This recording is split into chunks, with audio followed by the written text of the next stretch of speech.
देश मेरा जल रहा है, आग लगी है सीने में, हुक्मरां सब व्यस्त हैं खून गरीब का पीने में। तो राम मंदिर या बाबरी का पक्ष नहीं मैं लाई हूं, घायल भारत चीख रहा है, चीख सुनाने आई हूं। परम आदरणीय सभापति महोदय, मंचासीन निर्णायक मंडल समिति एवं उपस्थित मेरे प्यारे साथियों, मैं आरक्षी खुशबू चौहान, केंद्रीय रिजर्व पुलिस बल, आज सदन की राय से असहमत होते हुए वक्ता विपक्ष में अपने विचार प्रस्तुत करूंगी।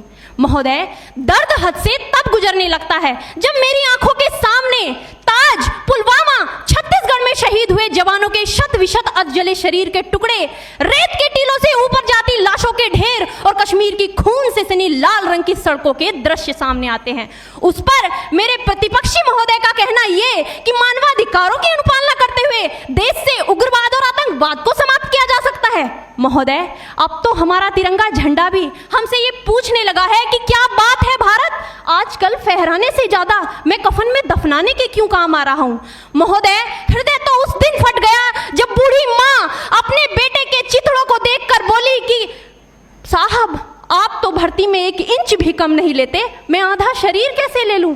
महोदय, आज इन मानवाधिकारों के कारण इन आतंकियों के बंगलों की आकाओं की नाकफनी हंसती है और शहीद हुए हमारे जवानों के आंगन की तुलसी रोती है। जब एक शहीद हुए जवान की विधवा की वेदना चीख चीख कर ये कहती है कि प्यार भी भरपूर गया, मांग का सिंदूर गया, नन्हे नौनिहालों की लंगोटियां चली गई, छोटी छोटी बेटियों की चोटियां चली गई और आपके लिए तो एक आदमी मरा है साहब, मेरे घर की तो रोटियां ही चली गई। महोदय, किसी भी युद्ध को जीतने के लिए पहल करना सबसे ज्यादा आवश्यक है, क्योंकि इतिहास गवाह है कि पहल करके बड़े बड़े युद्धों के परिणाम बदल दिए गए हैं। परंतु आज मानवाधिकारों के कारण हमारे देश के जवान इस कदर बंधे हुए हैं कि अपनी ड्यूटी पर खड़े होकर भी वो आज पहल करने से डरते हैं, क्योंकि महोदय भविष्य में उन्हें कटघरे में खड़े होने का डर सता रहा होता है।